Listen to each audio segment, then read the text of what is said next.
défi à relever pour une stabilité effective du cadre macroéconomique, d'où ces recommandations. Un des défis, c'est comment continuer à augmenter le niveau des impôts, des recettes, pas des impôts, des recettes, en augmentant l'assiette fiscale pour permettre de continuer à faire ces investissements dans les secteurs sociaux, dans les secteurs des infrastructures et créer ainsi les conditions d'une croissance qui soit une croissance durable. Donc ça a été un premier élément. Deuxième élément, continuer à accélérer la réforme des entreprises publiques et le but essentiel de ces réformes est d'améliorer le service rendu aux populations.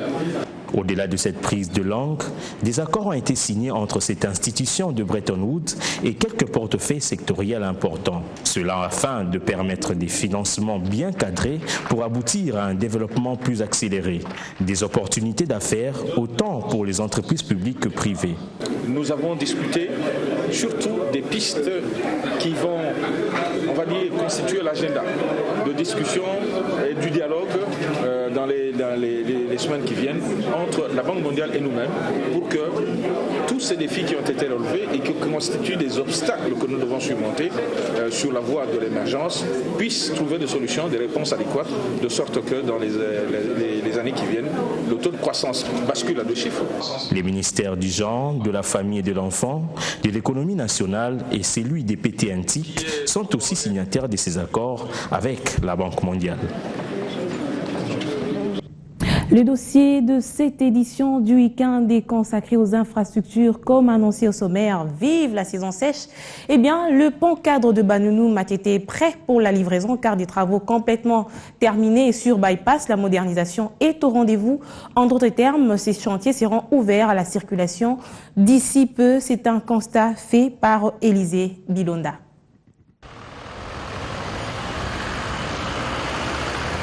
La saison sèche, période favorable pour booster les travaux des modernisations et des réhabilitations des infrastructures routières. Dame la pluie étant un élément perturbateur. Nous sommes sur le boulevard Lumumba, le pont cadre Banounou qui était en construction par l'entreprise chinoise Crexet sous la supervision de l'agence congolaise des grands travaux est complètement terminé.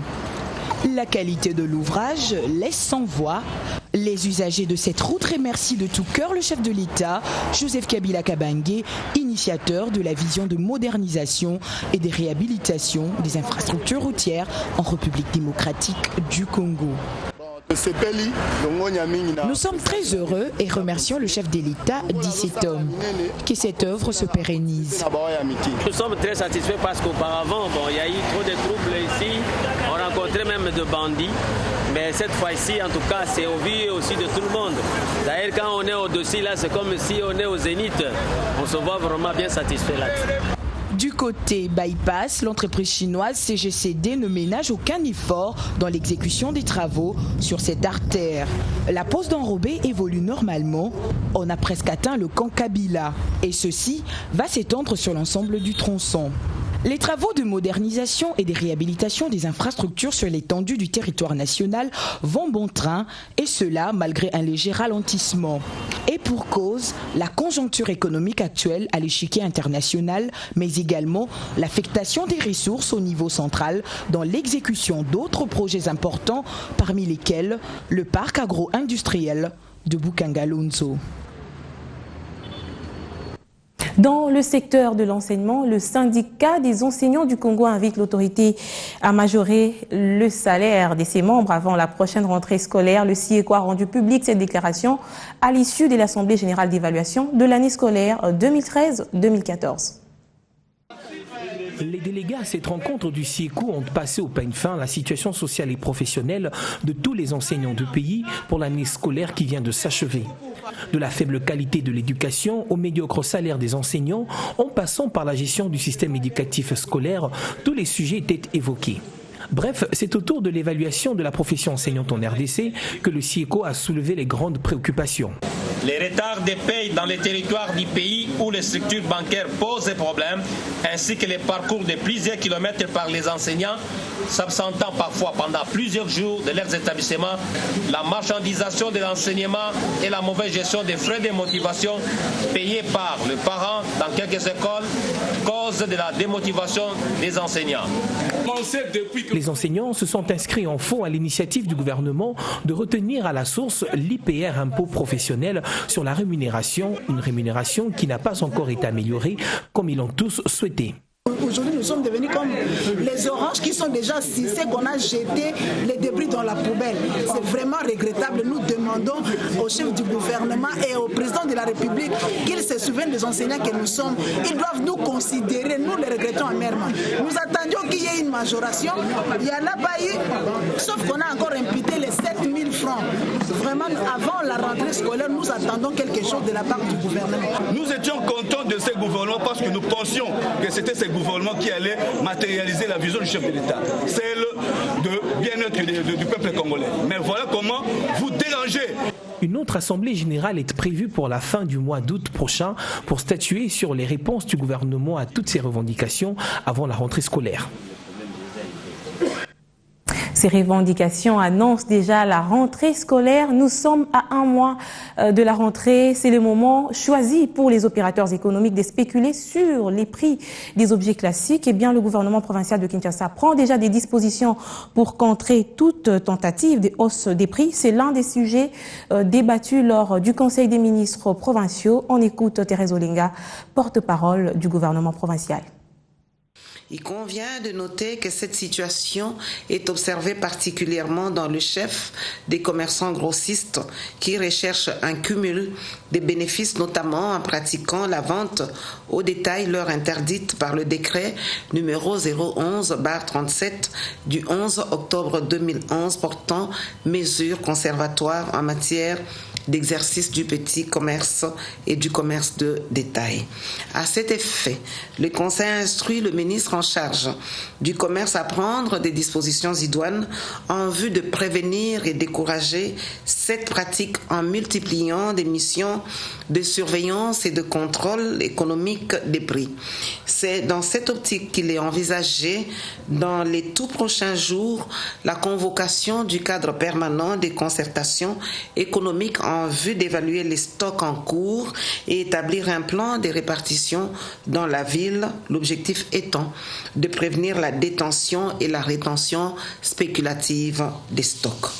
Toujours dans le secteur du commerce, le ministre en charge a fait part aux membres du Conseil des rapports faisant état de la hausse des prix des vivres frais observés ces derniers temps dans la ville de Kinshasa. Y réagissant, le Conseil a instruit le ministre provincial en charge de l'économie d'une part d'approfondir ce dossier en vue de cerner les causes réelles de cette hausse des prix tant en amont qu'en aval, et d'autre part d'initier avec le gouvernement de la République un contrôle mixte des stocks et des prix auprès des importateurs ainsi que des grossistes et détaillants. Le Conseil a adopté, moyennant amendement, le projet d'arrêté fixant les taux des taxes, redevances, droits et autres taxes à percevoir dans les marchés urbains de la ville, ainsi que celui portant institution du contrat de performance entre le ministère provincial des Finances et les services générateurs des recettes. Le Conseil a été informé du phénomène d'envahissement des espaces scolaires par la construction des magasins et autres points de vente des produits divers. Interpellés, les gestionnaires justifient cet état des choses par la nécessité de générer les moyens financiers pour, d'une part, appuyer le fonctionnement de ces écoles et motiver les enseignants et, d'autre part, subvenir aux frais de réhabilitation, voire d'extension des infrastructures existantes. Les membres du Conseil ont cependant observé que les enseignants ne bénéficient aucunement de ces arrangements alors que le délabrement de ces écoles continue de manière inexorable. En conséquence, le Conseil a décidé d'interdire toute nouvelle construction d'infrastructures incompatibles aux espaces scolaires et de réexaminer cas par cas, sous l'égide des directeurs provinciaux de l'enseignement primaire, secondaire et professionnel, tous les contrats intervenus entre les gestionnaires et les tiers à ce sujet. Et on va maintenant se rendre dans le Nord Kivu pour vivre cette caravane de la paix organisée à Bunagana, qui fut autrefois quartier général du mouvement du 23 mars. Une caravane à laquelle assistent des députés nationaux conduits par le questeur de l'Assemblée nationale. Patrick Sialou, à notre permanent dans la région, nous décrit l'ambiance de cet événement. Ces élus nationaux, tous du Nord Kivu, participent à la caravane de paix, partie de Goma, pour compatir avec les populations de la région. Après la paix retrouvée, grâce aux efforts du Raïs Kabila Kabange, l'honorable Boris Maëlezo trouve positive cette initiative des hommes de Dieu, ici, dans le groupement de Djomba, en territoire de Rutshuru. Nous voyons réellement que la vie a repris à Bunagana, la vie a repris dans le Nord Kivu, puisqu'il y avait vraiment un moment que personne ne pouvait arriver jusqu'ici. Et voilà que nous sommes là, nous trouvons les enfants en train de jouer, nous trouvons tout le monde dans la joie. Oui, la caravane de la paix, vous savez que c'est une question de prise de conscience de la population. Et nous devons continuer à pouvoir amener la population à préserver cette paix-là que nous avions réellement acquis par tout le moyen possible. De son côté, l'honorable Mbindoulé, député de l'opposition, affirme que pour la paix, il n'y a pas la majorité ni l'opposition. Tous doivent regarder dans la même direction. Vous savez, lorsqu'on parle de la paix, nous sommes très sensibles à la paix. Vous savez, nous sommes des élus du Nord Kivu. Le Nord Kivu a été le théâtre des tueries, le théâtre des guerres. Alors, nous sommes très sensibles à la paix. La caravane de la paix, ça vient de se faire dans le Rutshuru. Et nous savons que nous devons descendre aussi vers Beni, da Kamango, là où s'est passé les événements terribles de la guerre. Nous devons aussi aller parler avec la population. Notons qu'un culte de paix est prévu ce dimanche à la paroisse catholique de Djomba, où vont participer tous ces députés et d'autres notabilités de Rutshuru. Quant aux membres de l'Assemblée provinciale du Nord Kivu, ils ont posé eux aussi aujourd'hui un acte de charité en faveur des éléments de forces armées de la République démocratique du Congo engagés dans l'opération Sukola 1. Il a été question d'un don remis aux militaires en collaboration avec l'Union européenne. Erikas Mouissi nous donne des détails dans cette correspondance.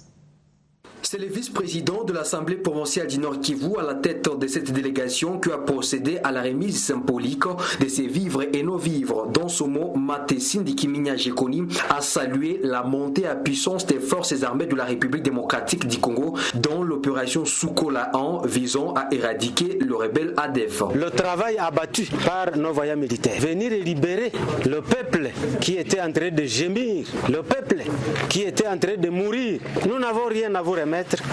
Mais symboliquement, nous vous remettons ce petit cadeau pour vous comme symbole d'amour que nous manifestons envers notre armée. En dépit des moyens médiocres détenus par l'Assemblée provinciale du Nord Kivu, le patron de la délégation a réitéré leur soutien indéfectible aux forces armées de la République démocratique du Congo.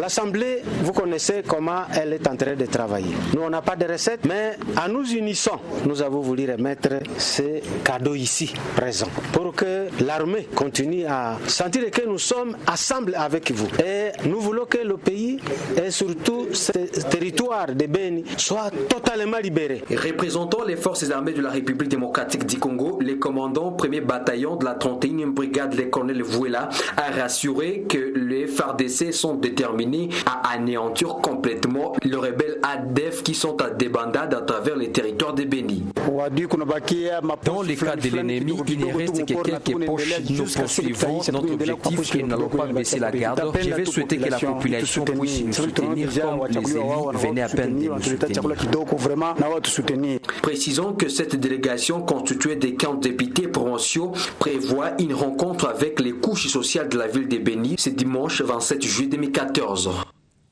Autre nouvelle en province, c'est ce partenariat commercial signé entre la société aurifère du Kivu et du Maniema et la société privée EMC basée au Maniema. Cette collaboration traduit déjà ses fruits par l'acquisition d'un charroi automobile et autres miniers par la Sakima après plusieurs années de traversée du désert. Sakima, société aurifère du Kivu et du Maniema, entreprise du portefeuille de l'État, vient d'acquérir pour son compte propre un premier lot d'engins miniers neufs.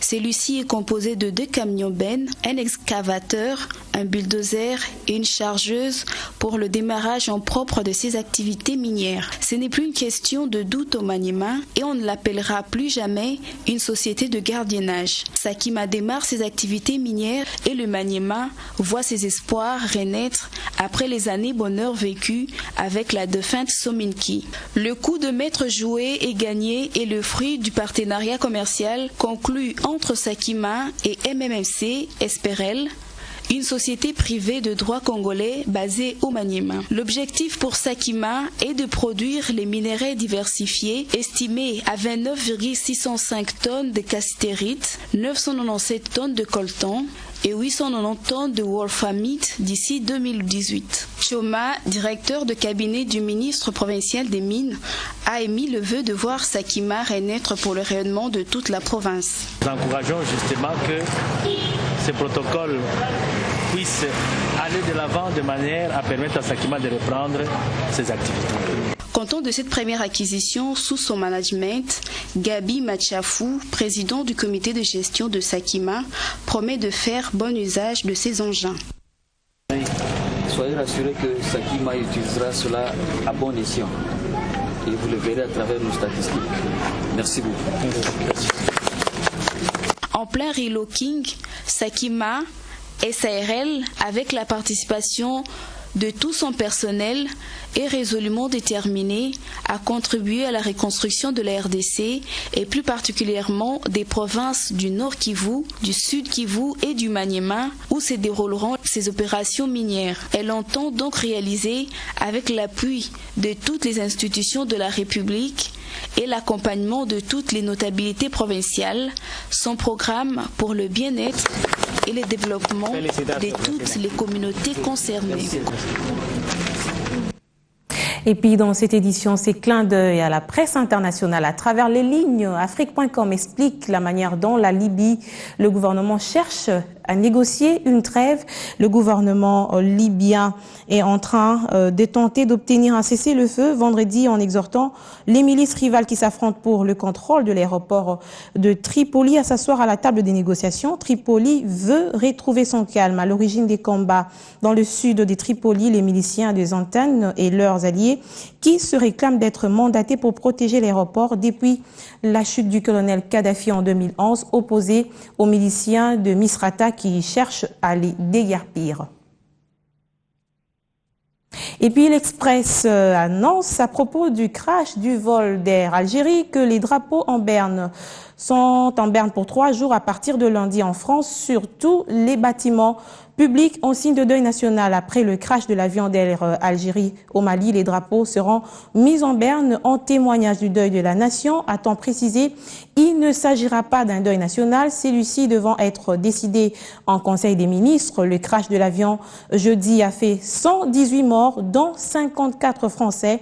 Le président François Hollande devait prendre la parole samedi en fin d'après-midi après avoir rencontré les familles des victimes françaises réunies au Quai d'Orsay à Paris. Il a présidé dans la matinée à l'Élysée une 3e réunion des crises pour faire le point avec le Premier ministre Manuel Valls et les ministres concernés sur le crash.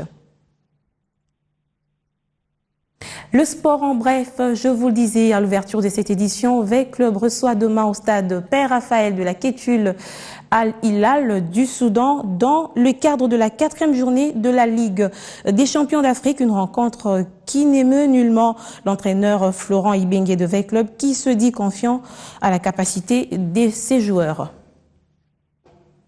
Et puis Coupe d'Afrique des Nations, Niger 2015, des moins de 17 ans, la République démocratique du Congo a concédé une défaite contre le Nigeria cet après-midi au stade Tata Raphaël, 1-0.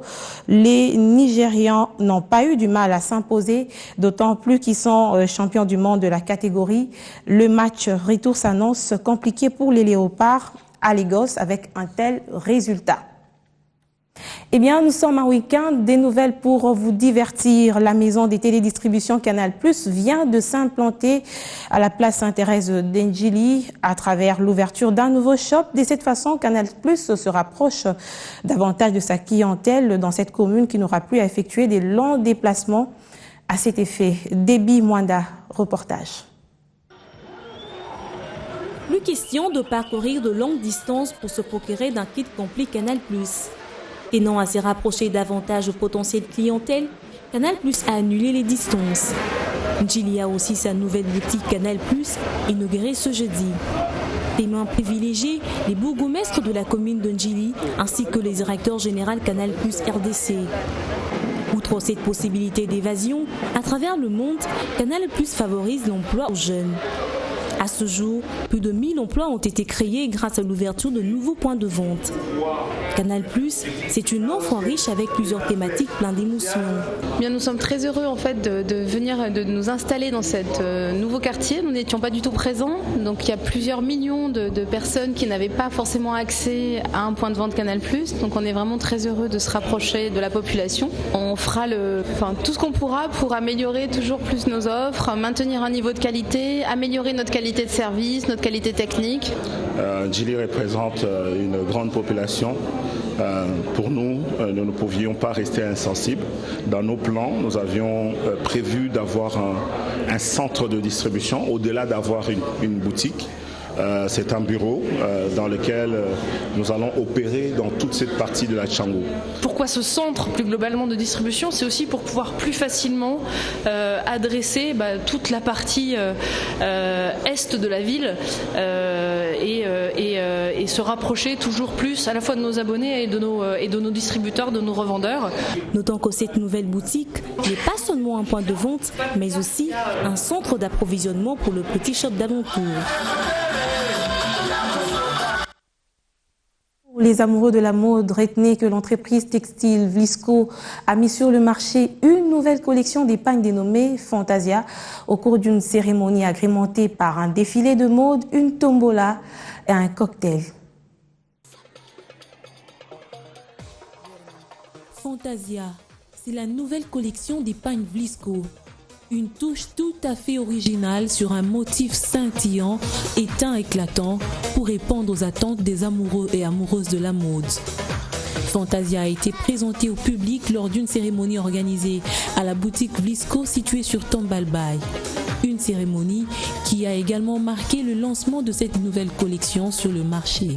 Vlisco trimestriellement lance une collection avec son thème, donc chaque collection a son thème, un thème particulier, a sa propre identité. Et celle-ci, en l'occurrence, Fantasia, comme elle s'appelle, et le nom le dit si bien, les couleurs, les motifs sont très osés. Initialement, nous avons toujours des pagnes de 6 yards. Mais cette fois-ci, nous avons lancé pour des pagnes de collection, des produits de 2 yards, 4 yards et 6 yards. Série sur les gâteaux, défilé de mode était au rendez-vous avec des tenues confectionnées pour certaines par des stylistes et modélistes des renommées internationales, notamment Eloi Essou. De quoi rendre bleus les yeux des convives. Depuis que Vlisco est installé à Kinshasa, je suis l'ambassadrice. Et là, j'ai encore été renouvelée. Je suis parmi les clientes les plus fidèles. Donc, on a choisi mon image humblement pour représenter Fantasia, la nouvelle collection.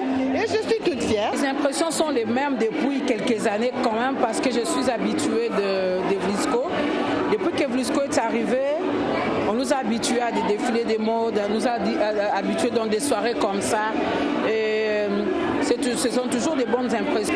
Moi je trouve que dans les pannes, on a quand même diminué un peu les couleurs flash qu'on avait avant, parce qu'on était resté un peu dans les couleurs orange, jaune et tout ça. Et Fantasia ramène un peu le terne, le naître, donc le passe-partout, je vais dire.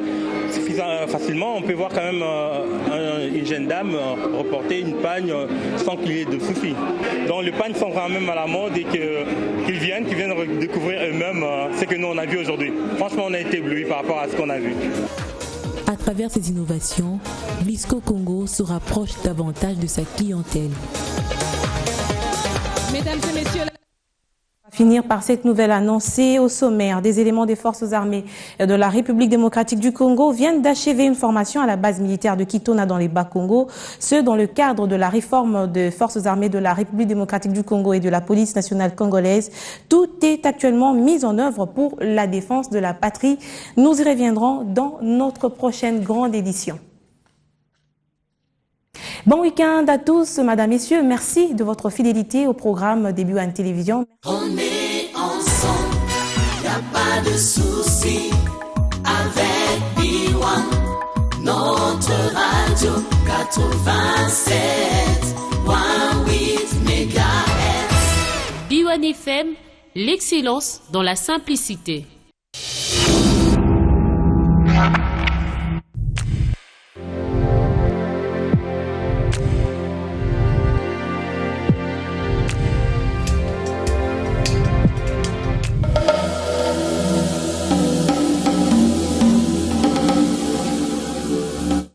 Samuel est heureux. Il est heureux parce que la nouvelle chaîne Nickelodeon est disponible en exclusivité en français sur CanalSat. C'est compris. Samuel est heureux parce qu'il profite aussi de tous ses héros favoris sur Télétoon+, ainsi que des nouveautés et